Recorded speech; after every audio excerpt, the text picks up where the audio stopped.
Nuevamente les damos la bienvenida, queridos amigos. Título de la lección 5: La buena noticia del juicio. Nuestro texto inicial se encuentra en Apocalipsis capítulo 14, verso 7. Decían a gran voz: teman a Dios y denle gloria, porque ha llegado la hora de su juicio, y adoren al que hizo el cielo y la tierra, el mar y las fuentes de las aguas. Y les presentamos los textos bíblicos para una mejor comprensión. Número 1. Introducción. Un juicio contra alguien es, para la gran mayoría, algo aterrador. La Biblia dice que todos, tarde o temprano, enfrentaremos un juicio final y Dios será el juez. Pablo, en Romanos capítulo 14, nos dice: de manera que cada uno dará cuenta de sí mismo ante Dios. Él conoce nuestros pensamientos más profundos y traerá toda obra buena o mala a juicio, aun las más ocultas. Pero seamos positivos, en este juicio final se destapará ante todo el universo la bondad, la gracia, la justicia y misericordia de Dios, y se mostrará la forma en que ahora está salvando a los que estaban perdidos y condenados a la extinción. Sabemos que todos los seres humanos vivimos cada día en medio de una guerra milenaria entre el bien y el mal, y que todo el infinito universo creado sigue con profundo interés. Por eso ahora veremos este proceso divino que, ante la amenaza del juicio final, para muchos, para otros es la promesa de que seremos recibidos en las puertas del paraíso nuevamente por el Padre Eterno. Número 2. La importancia de la hora del juicio. El último libro de la Biblia, el Apocalipsis, junto con el libro del profeta Daniel, se enfocan en cómo inició y finalizará el conflicto entre el bien y el mal. Lucifer acusó falsamente a Dios de ser injusto en la forma en que administra el universo, atacando especialmente su carácter amoroso. En Apocalipsis capítulo 14 dice: teman a Dios y denle gloria, porque ha llegado la hora de su juicio, y adoren al que hizo el cielo y la tierra, el mar y las fuentes de las aguas. Un juicio es para aclarar la verdad y el error, y aquí el Evangelio, la verdad y el juicio estarán entrelazados. Si no fuera por el Evangelio, no tendríamos esperanza en el juicio. Por eso, conocer el Evangelio por nosotros mismos nos da la esperanza en aquel día terrible de juicio final.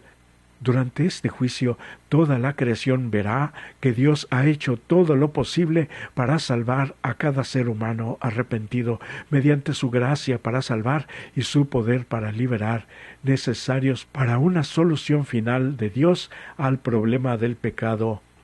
En el juicio, Dios responderá a las falsas acusaciones de Satanás con hechos, revelando que hizo todo lo posible para guiar y salvarnos mediante el sacrificio de su Hijo.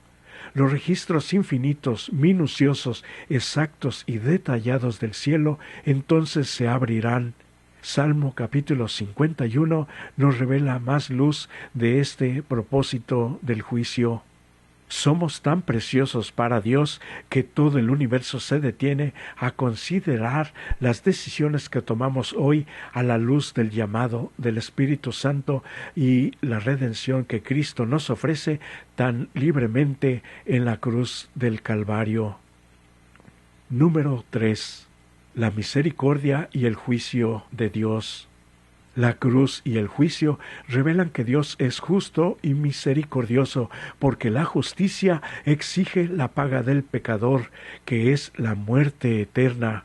Pero la misericordia responde: el don gratuito, este regalo de Dios, es la vida eterna en Cristo Jesús, Señor nuestro. Si la ley de Dios pudiera haberse cambiado o abolido, como algunos cristianos increíblemente afirman equivocadamente, habría sido totalmente innecesario que Jesús muriera. La muerte de Cristo establece la naturaleza eterna de la ley, y la ley es la base del juicio. En Apocalipsis capítulo 20, ¿qué relación tienen nuestras buenas obras con nuestra salvación?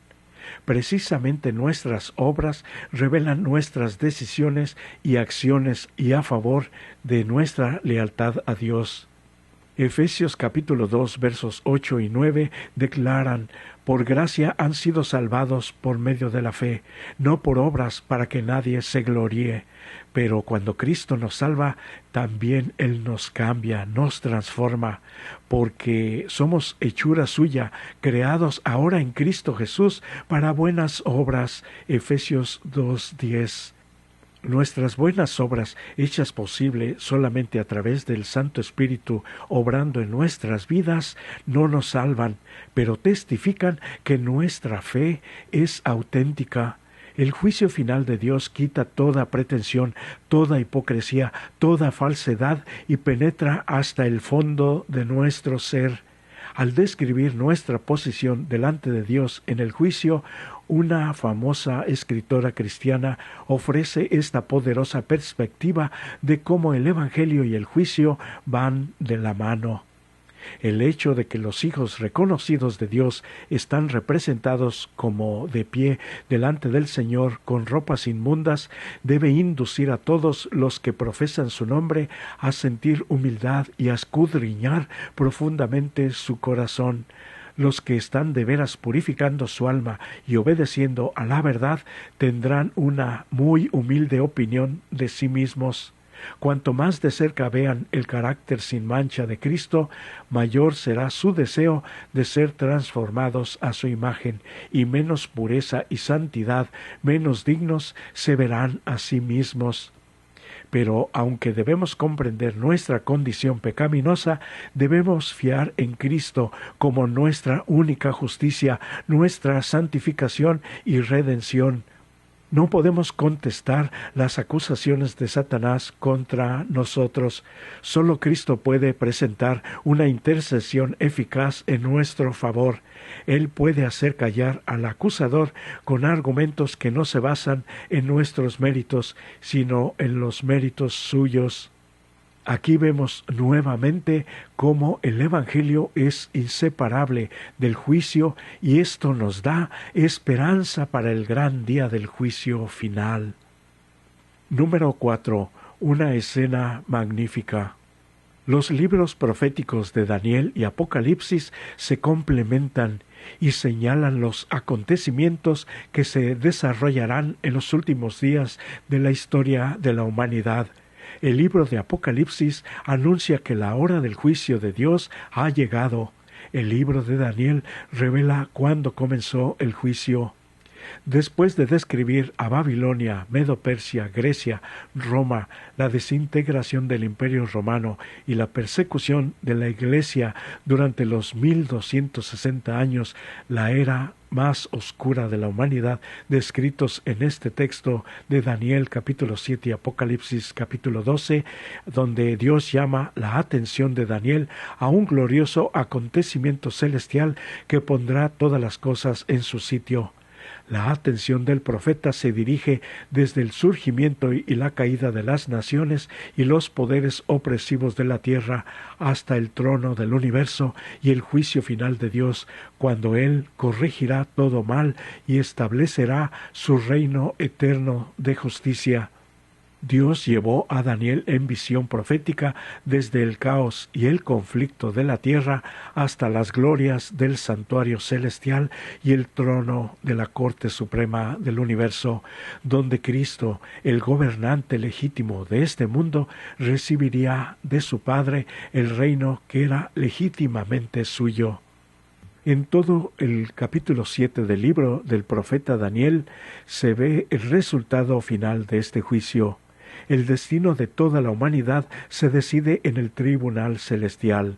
El derecho prevalece, la verdad triunfa, la justicia reina. Esta es una de las escenas más asombrosas, maravillosas y espectaculares de toda la Escritura. Y lo bueno es que termina muy bien para el pueblo fiel de Dios, revestido de la justicia de Cristo. Jesús se acerca a su Padre Celestial en presencia de todo el universo. Los seres celestiales se aglomeran alrededor del trono de Dios. Todo el universo de seres no caídos celestiales se asombra de esta escena del juicio. El largo conflicto que se ha librado durante milenios pronto habrá terminado. La batalla por el trono del universo está completamente resuelta. ¿Y por qué Daniel tenía razón acerca de los imperios que surgieron y cayeron, tal como vimos hasta ahora? Entonces tiene sentido confiar en la palabra de Dios sobre lo que dice con respecto al reino final, un reino eterno que nunca pasará y al cual estamos invitados tú y yo. Número 5. Un vistazo al cielo.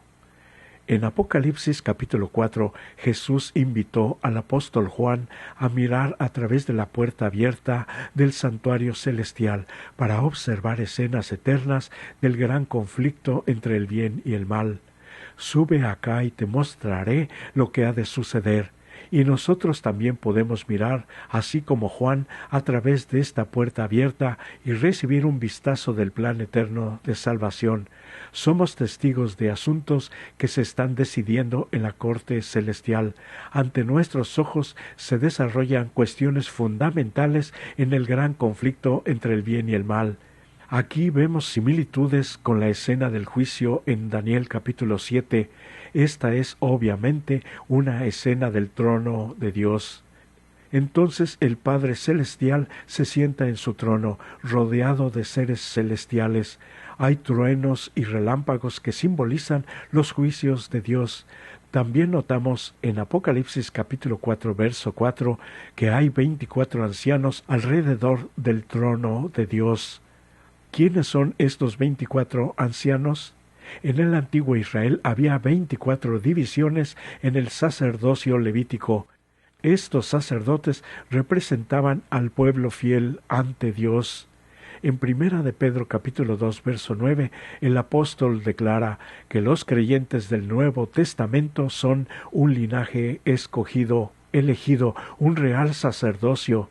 Estos 24 ancianos podrían, tal vez, representar a todos los redimidos que un día se regocijarán alrededor del trono de Dios, o tal vez representen a los que resucitaron en la resurrección de Cristo y que ascendieron al cielo con Él. De todos modos, estas son buenas noticias. Algunos de los redimidos de la tierra rodean el trono de Dios. Ellos enfrentaron tentaciones tal como nosotros las enfrentamos, pero por la gracia de Cristo y el poder del Espíritu Santo, ellos vencieron. Están vestidos de blanco, lo que simboliza la justicia de Cristo, que cubre y limpia sus pecados. Tienen una corona de oro en su cabeza, que representa que son victoriosos en la batalla contra el mal, y que son parte del linaje real y celestial de creyentes llenos de fe. Vemos que hay un trono en el cielo, donde está Dios sentado. Hay, además, seres celestiales alrededor de este trono. Y todo el cielo comienza a cantar, y la alabanza va cada vez más en aumento. Señor y Dios, digno eres de recibir gloria, honra y poder, porque tú creaste todas las cosas, y por tu voluntad fueron creadas y existen. Número 6. Jesús es digno. En Apocalipsis capítulo 5 versos 1 al 3, una vez más vemos un trono. Se menciona también un libro escrito en ambos lados. Está sellado con el sello divino y nadie del cielo ni de la tierra puede abrir el libro. Los seres celestiales tiemblan. El asunto es grave. Ningún ser angelical puede representar a la humanidad en el juicio final de la tierra, cuanto menos hombres imperfectos. Juan llora entonces porque nadie puede abrir el libro. Entonces uno de los ancianos, uno de los redimidos de la tierra, pronuncia palabras de aliento para el corazón de Juan y le dice: Jesús, el Cordero de Dios, es digno de abrir el libro. Juan contempla la respuesta final al problema del pecado en el versículo 5. Aquí el anciano profeta Juan contempla la única manera en que alguien puede recibir aprobación en el juicio final en el trono de Dios. Entonces uno de los ancianos me dijo: no llores, el león de la tribu de Judá, la raíz de David, ha vencido para abrir el libro. Entonces vi de pie a un cordero, como si hubiese sido sacrificado. Entonces responde todo el cielo al anuncio de que Jesús es digno de abrir el libro del juicio y redimirnos, porque es el Cordero de Dios que ha sacrificado su vida por la salvación de toda la humanidad. Acto seguido, Jesús toma el libro del juicio y lo abre, y todo el cielo estalla en alabanza resonante. La victoria sobre las tentaciones de Satanás, la muerte en la cruz del Calvario, la resurrección y el ministerio sumo sacerdotal de Cristo ofrecen salvación para todos los que eligen, por medio de su fe, responder a su gracia, a su regalo divino. El juicio es una noticia increíblemente buena para el pueblo fiel de Dios. Habla del fin del reino del pecado y la liberación del pueblo de Dios. ¿Hay algo que sea más alentador? Jesús nos representa en el juicio, su vida perfecta y recta nos cubre, su justicia obra dentro de nosotros para renovarnos, para transformarnos. Su gracia nos perdona y recibimos la transformación de nuestro carácter en el carácter de Jesús y nos capacita así para llevar una vida piadosa. No necesitamos temer. Jesús nos representa en el juicio y derrota a todos los poderes del mal, tanto espirituales como terrenales. El juicio se pronuncia en favor del pueblo de Dios, el pueblo fiel. El propósito del juicio no es descubrir lo malo que somos, sino revelar lo bueno que es Dios. Por todo esto, en el juicio, Jesús, nuestro sustituto, es nuestra única esperanza y deberíamos estar muy agradecidos. Y recordemos además, Jesús hoy es nuestro abogado. Es tiempo de acercarnos de todo corazón a Él y entregar nuestra vida totalmente, porque además este abogado mañana, en el día del juicio final, será el que juzgue cada ser humano delante de Él y delante de todo el universo creado. Número 7. Conclusión. Contempla ahora las poderosas revelaciones que fueron recibidas para alentar al pueblo de Dios. La única esperanza de toda la humanidad se cifra en la misericordia de Dios. Su única defensa será la oración. Como Josué intercedía delante del ángel, la iglesia remanente con corazón quebrantado y fe ferviente suplicará perdón y liberación por medio de Jesús, su abogado. Cada uno será completamente consciente del carácter pecaminoso de su vida, verán su debilidad e indignidad, y mientras se miren a sí mismos estarán por desesperar. Además, el tentador, el enemigo de Dios, estará listo para acusar a cada cristiano arrepentido, como estaba este ángel caído para resistir a Josué. Señala las vestiduras sucias de cada pecador, su carácter deficiente, presentará su debilidad e insensatez, su pecado de ingratitud, cuán poco semejantes a Cristo son, lo cual ha deshonrado a su Redentor. Los hijos de Dios han sido muy deficientes en muchos aspectos y Satanás tiene un conocimiento exacto de los pecados que él los indujo a cometer y los presenta de la manera más exagerada, declarando: «Nos expulsará Dios del cielo, a mí y a mis ángeles, de su presencia, y sin embargo recompensará a aquellos que han sido culpables de los mismos pecados».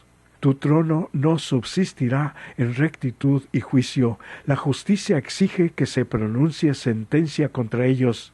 Pero aunque los seguidores de Cristo han pecado, no se han entregado al dominio del mal.